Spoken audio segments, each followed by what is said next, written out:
여러분 안녕하십니까? 금요일 CJB 아침 뉴스입니다. 지방자치법 개정에 따라 내년부터는 지방의회가 의회 직원들의 인사권을 자체적으로 행사할 수 있게 됐는데요. 이번 회기 청주시 의회에서 발의한 조례와 규칙의 40%가량이 의회의 인사권 독립과 관련된 내용들입니다. 조윤관 기자입니다. 오는 22일부터 한 달간 열리는 올해 청주시의회 마지막 회기에는 모두 83건의 조례와 규칙안이 발의됐습니다. 이 중 시의회의 인사권 독립과 관련된 내용이 전체의 40%가량인 30건에 달합니다. 의회 소속 공무원의 임용과 복무, 교육, 포상, 후생복지 등의 내용이 포함됐습니다. 지방의회 사상 첫 인사권 독립은 의회 본연의 역할인 집행부에 대한 견제와 감시 기능을 강화시킬 전망입니다. 집행부에서 임시 파견된 직원이 아닌 의장의 인사 지휘를 받는 의회직으로서 소속감과 업무 집중도가 크게 높아질 것으로 보입니다. 또 의원 정수의 2분의 1 범위 내에서 선발하는 정책 지원관은 의원들의 정책 발굴과 의정 활동을 보조하게 됩니다. 공무원들이 그 눈치 보느라고 일을 못했잖아요.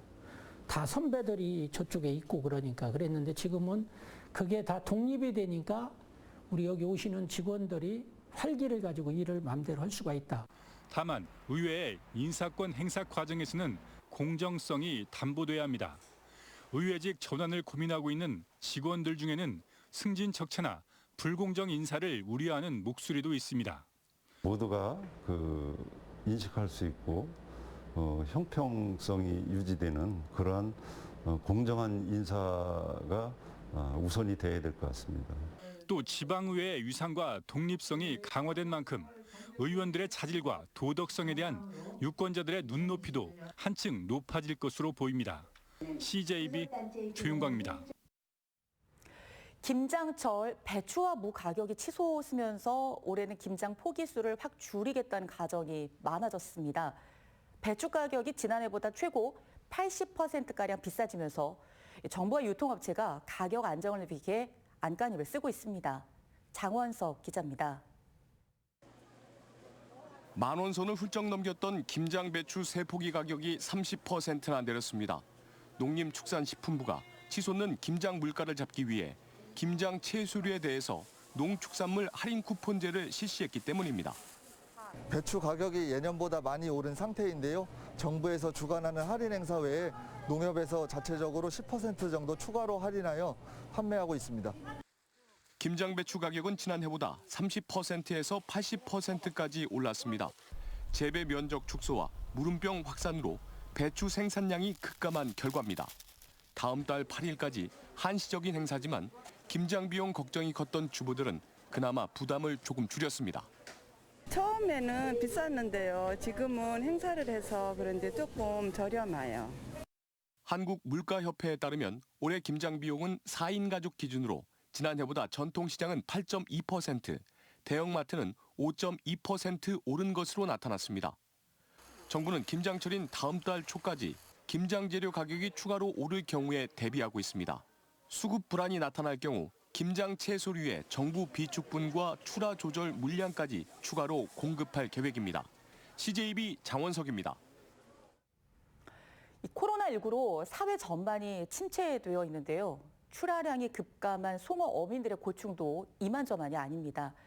출하가 늦어질수록 값비싼 사료값 부담이 크는 송어 어민들을 위해서 청주에서 소비 촉진 행사가 열렸습니다. 안정은 기자입니다. 청주의 한 송어 음식점에서 주문을 마친 손님이 선결제를 합니다. 카드와 함께 내민 건 음식점에 비치된 7,000원 할인 쿠폰. 송어 주문 1kg당 7,000원이 할인됩니다. 가끔 이쪽으로 지나다닐 때는 일부러 들어서 포장도 해다가 갖다 드리기도 해요. 근데 조금 더 저렴한 가격에 먹을 수 있다 그러면 저희 소비자 입장에서는 굉장히 반갑고 기분 좋죠. 청주시가 코로나19 장기화로 위축된 지역 내 송어 소비 진작에 팔을 걷어붙였습니다.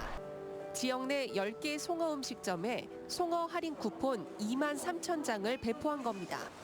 올해 해양수산부가 추진한 수산물 상생 할인 지원 사업의 일환으로 국비 1억 7천여만 원을 확보했습니다. 충북 송어 양식 협회에서 사업 신청서를 내게 되었고 해수부에서 선정이 돼서 내수면 양식 수산물 소비 촉진 행사를 진행하게 되었습니다. 청주에서 연간 50여 톤에 달하던 송어 출하량은 코로나19 이후 20% 이상 줄었습니다. 송어 출하가 지연될수록 어민들은 사료값 등 고정 비용 부담이 컸습니다. 특히 사료값이 굉장히 비싼데요. 쌀보다 비싼 사료를 송어가 먹거든요. 근데 이 사료 금액을 이제 줘야 될 때, 대금을 결제해야 될 때에 어려움을 많이 겪고 있습니다. 할인 행사로 급한 불은 끌 수 있게 됐지만 너나 할 것 없이 어려운 코로나 시대에 경쟁력을 확보하는 건 스스로의 몫입니다. CJB 안정은입니다.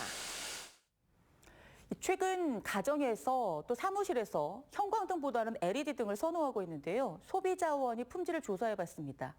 그랬더니 제품별로 차이가 아주 많았습니다. 박원 기자입니다. 형광등에 비해 소비 전력이 낮고 수명도 배 이상 길어 에너지 효율이 높은 LED 등. 한국소비자원이 시중에서 많이 판매되는 36W 대체형 LED 등 중 주광색 8개 제품을 비교 시험했습니다. 소비 전력 1W당 밝기를 나타내는 광효율을 따져보니 제품 간 89 루멘와트에서 147 루멘와트로 최대 1.7배나 차이 났습니다.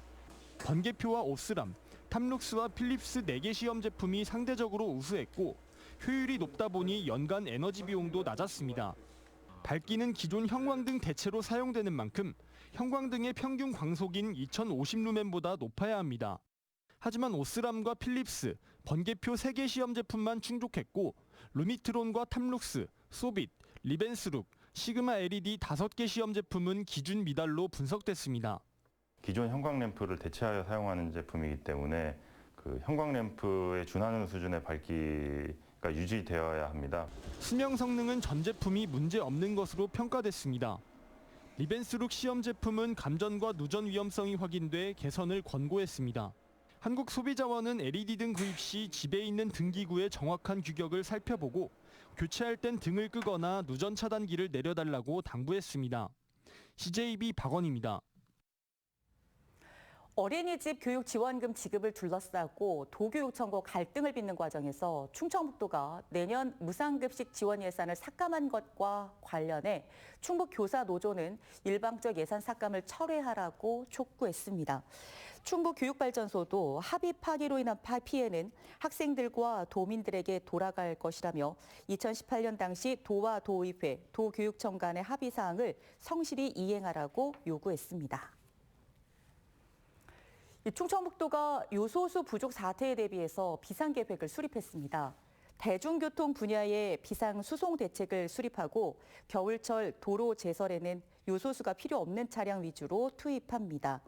요소수 매점 매석을 합동 점검하고 피해 기업에 대한 신고 접수와 특별자금 지원도 추진합니다.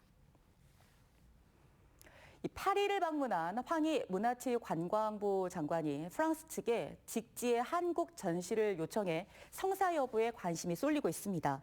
황희 장관은 지난 15일 프랑스 문화부에서 바슐료 장관을 만난 자리에서 직지 심체 요절의 한국 전시를 요청했고 바슐료 장관이 직지를 한국에 보낼 경우 압류 가능성을 우려하자 그런 일이 없도록 정부 차원에서 보증할 것이라는 취지로 답변했습니다. 이에 바슐료 장관이 직지를 소장 중인 프랑스 국립도서관에 실무 협의를 요청해달라고 답변해 추후 협상 결과가 주목되고 있습니다.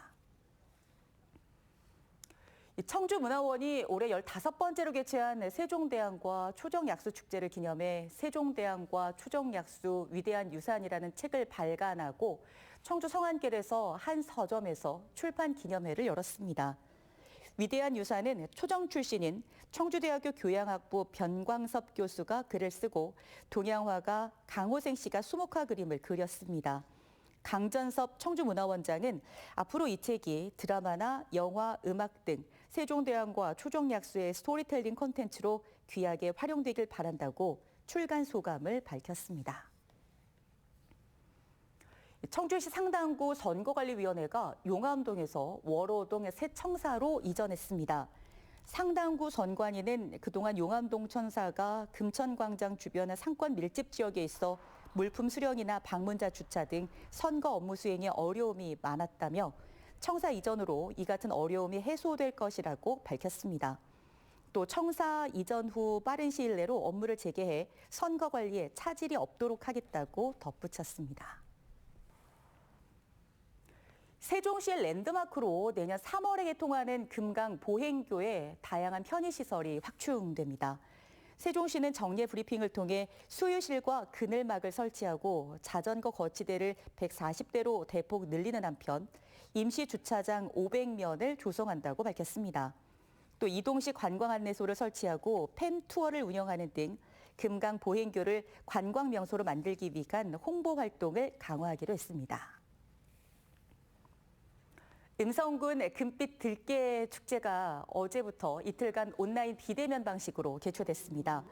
축제의 모든 프로그램은 음성 들깨 TV 유튜브 채널을 통해 실시간 중계되고 있으며 라이브 커머스를 통해서는 음성에서 생산된 들깨 화장품과 스낵 등 각종 가공 제품이 저렴하게 판매되고 있습니다. CJB 뉴스를 마칩니다. 고맙습니다.